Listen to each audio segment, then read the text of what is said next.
Okay, my colleague Kauleen will lead a chat entitled A Prepared Workforce for the Zero Emission Vehicle Future.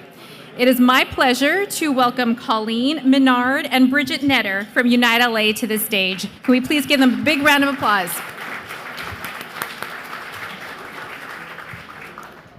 Thank you, everyone. I was about to come on stage and do my teacher thing where I asked you to clap if you can hear me. Okay. But hopefully we don't have to do that. We're calming down. Great. So hello, everyone. I am Kauleen Menard, the director of the Green Jobs Regional Partnership at LACI. Today, you've heard a lot about and you will be hearing a lot about our ambitious but achievable targets to reduce GHG emissions leading up to the Olympics. And that all hinges on the adoption of the clean technologies, EVs, our large-scale deployment of supportive infrastructure. However, none of that is possible unless you have an appropriately skilled workforce. So that's what I want to talk about today. So I'm having a discussion with one of our key partners from the Green Jobs Regional Partnership, and we're going to talk about what it takes to ensure that skilled and prepared workforce. But before I begin, I just want to give a little background about the partnership. We started about a year and a half ago, and our mission really is to make sure that we hit 600,000 green jobs by 2050 here in Los Angeles County. And we do that through a couple of things. One is ensuring that we have strong career pathways, making sure that we have a strong pipeline from training opportunities into those jobs. And we do that by focusing mainly on populations that are typically left out of the tech sector, right? So we focus on women, we focus on our Black community, our veterans, those who are older and maybe transitioning, right, from their oil and gas jobs into the green sector. But leading up to the 2028 Games, we are focused on helping the ecosystem really prepare and place 7,000 individuals into high road jobs. These are quality jobs within the transportation electrification sector. So here to talk about that today is one of our partners, Bridget Netter from Unite LA. And I'm privileged to be here on the stage with her. So I'm going to hand it over to Bridget so that she can talk a little bit about herself and Unite LA. Thank you so much for that, Kauleen. And good afternoon, everybody. I hope you did enjoy your lunch break and, of course, the Olympian walk back up to this room where it's all happening here today.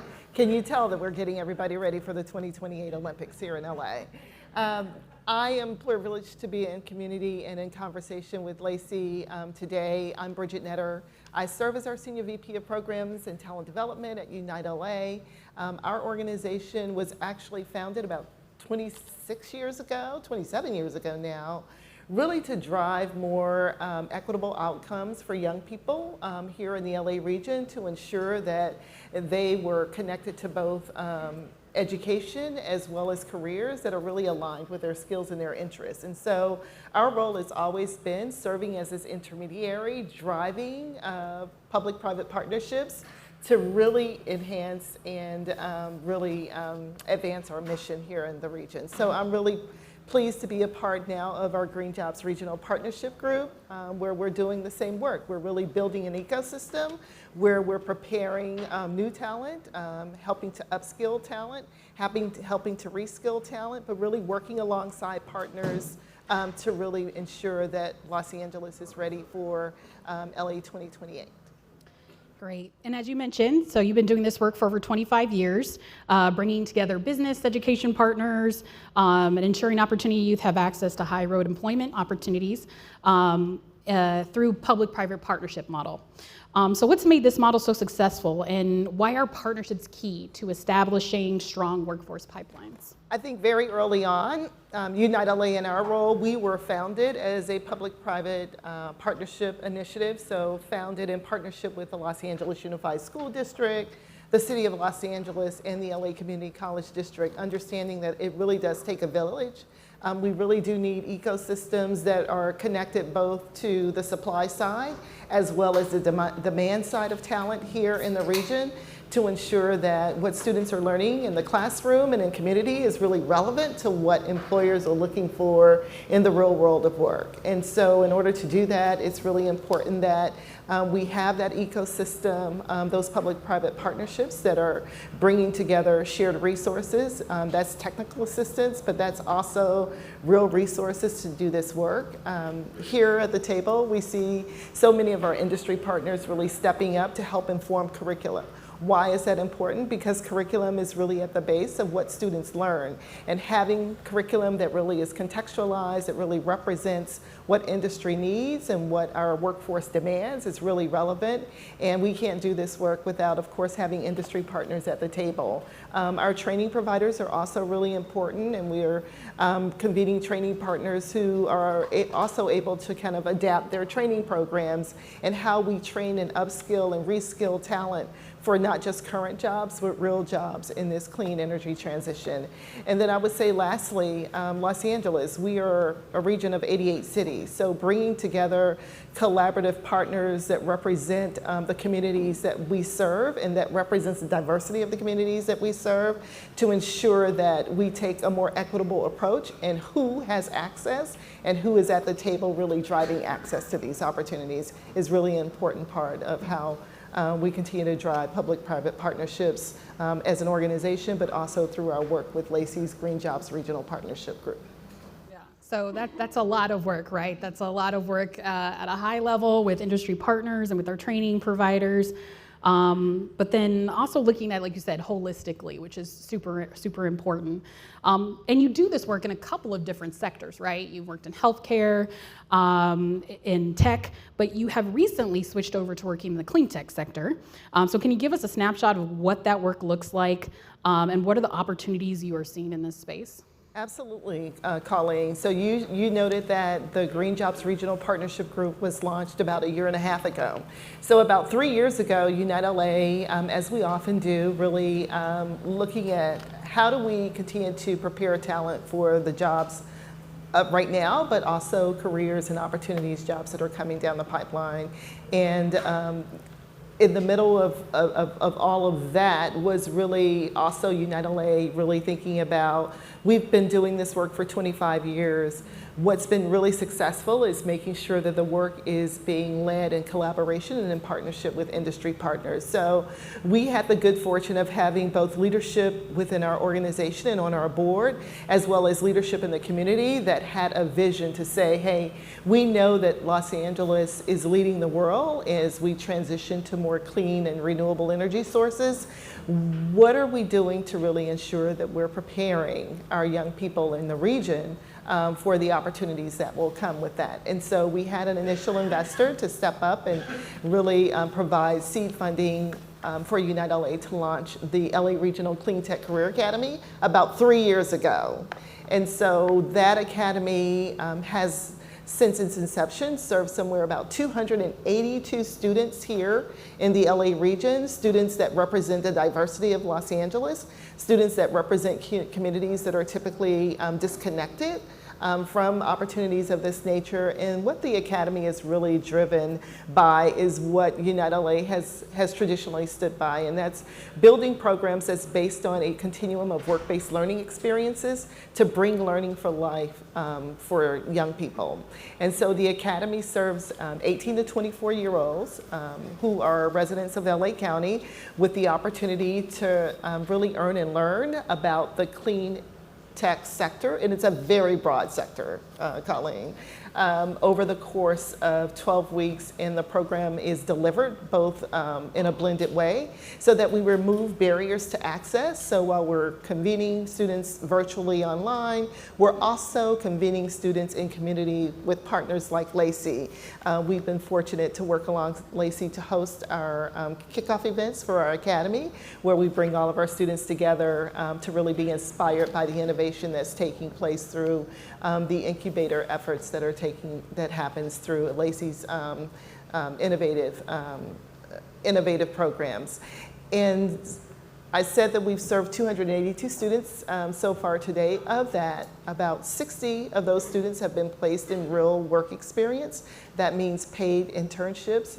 paid jobs. And I emphasize the word paid because when we look at the Academy, one of the things that really distinguishes this program and distinguishes the model of the LA Regional Cleantech Career Academy is the fact that students are given the opportunity to earn and learn.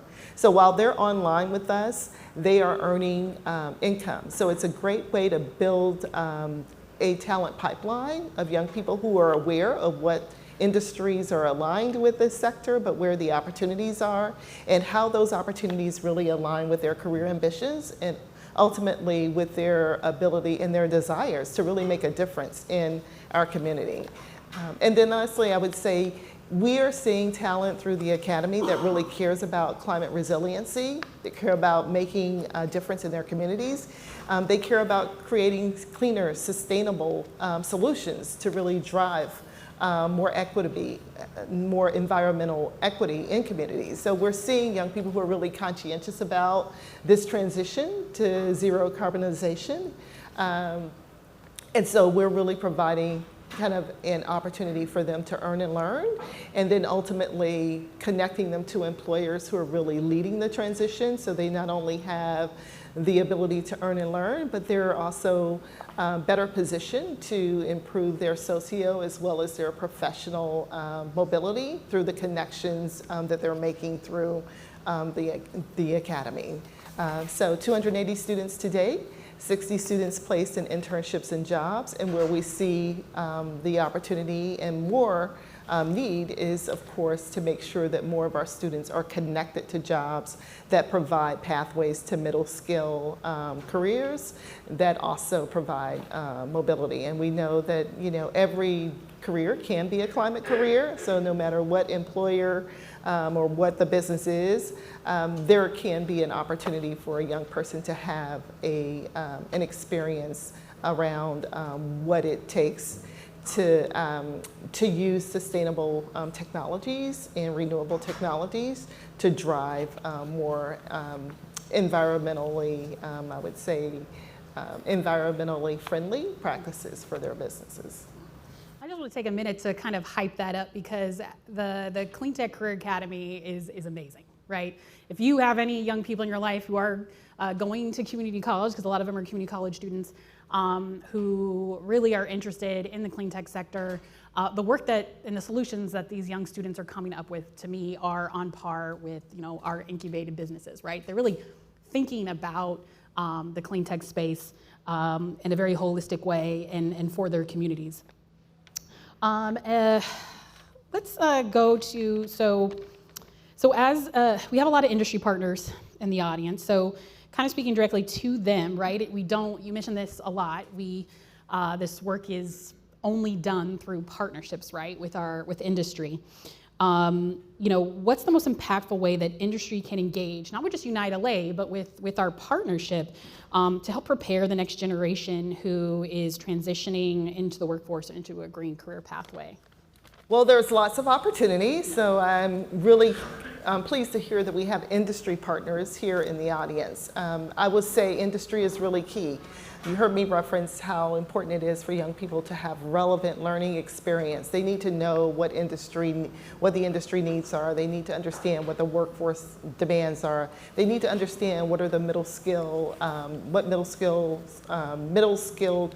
pathways are available to them. And they need to understand what are both the technical skills that are necessary for them to be able to persist and to progress in careers in this industry, but they also need to understand what are some of the essential power skills that are needed for them to show up in this industry as well. So industry plays a very important role. Kauleen, we're doing some of that work now through the Green Jobs Regional Partnership, bringing industry to the table to help inform curricula, to really look at, you know, how do we work alongside our CTE instructors, both in our post-secondary and secondary education systems, to ensure that what young people are learning in the classroom is really relevant, it's contextualized, it's really aligned with what industry is looking for in the real world. So I think that's really important, making sure that we continue to inform curricula that really is relevant to what students need to to understand about this industry. I think the other areas are when we talk about middle skill jobs. When we launched the LA Regional Cleantech Career Academy, we weren't quite sure where the jobs were. We really went forth with, if we build it, we will find them, and we're finding that there are definitely jobs. And as we look at how Los Angeles is preparing and building infrastructure to transition to more clean transportation technologies in preparation for LA 28, we know that there are middle skill pathways forward. We need industry partners at the table to help us understand what are those pathways, what are the credentials, what are the trainings that we need to resource, both through public-private partnerships, especially through public-private partnerships to make sure that we continue to train and prepare a prepared workforce. And then I would say lastly, we know LA has talent. We know our industry partners need talent. So we want, we would ask our industry partners to work alongside us, to give our students a chance to enter into careers, to enter into those jobs, and to work alongside our students to really mentor them and support their progression forward in this industry. So lots of ways, right, that you all can get engaged with us mentioned here. So we need to know what the standards are, right, for when we develop curriculum. So what do our students need to learn, both in the soft skills but also the technical skills, as you mentioned, moving forward. And in this space, things are consistently emerging and new technologies in the clean tech space. So that is a consistent thing that we need to do, with our education providers, is make sure that they're up to date, right? You also mentioned industry partners, right? We need you to be there for that connection on internships and potentially apprenticeships, right? What are the jobs that people are transitioning into, and how can you be there to have those opportunities for our K through 16 students? And really just kind of to close out, I just want to ask this last question that we've been asking everybody. So as we think about the legacy and lasting impact of the 2028 Games, what enduring benefits do you hope our work will deliver for the region, and what are you committing to, what is United LA committing to do? Well, first of all, we're committing to continue to lead alongside organizations like LACI to ensure that young people in our community who are typically disconnected from opportunities that are coming into our community as a result of the LA 28 Games will continue to have access. Access is very important. So continuing to serve in that role as an intermediary, working alongside and working within this ecosystem through the Green Job Regional Partnerships to drive more equitable access to the opportunities that are coming to our region. But aspirationally, if I could just step back and speak to it aspirationally, really looking at how well beyond LA 2028, how the world that we live in will really look at Los Angeles as a leader in innovation, a leader that is really driving not just innovation, but really leading efforts to create the type of talent that it's going to take to really drive us to zero decarbonization. So really being a model for the world, and then our communities having been benefactors both economically and socially, in that we have infrastructures built throughout our communities where everyone in our community who would want to be a part of this clean energy transition has the infrastructure. Our communities have the infrastructure that is serving community and transitions well beyond LA 2028. And then I think lastly, when we think about talent, again, LA has talent. We know employers need talent. Really would want the talent pipelines that we're currently building to understand that there are really promising pathways forward in this industry, and that the LA 28 Olympics will provide on-ramps to those opportunities where they will benefit long beyond the LA 28 Games.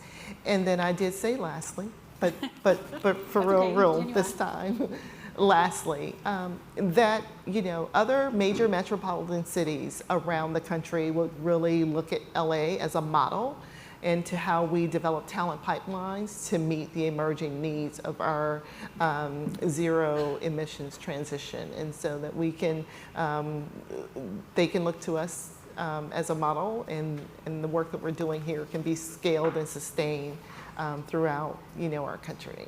So. Oh, thank you for that. And just to, yeah, please clap that up. Yeah.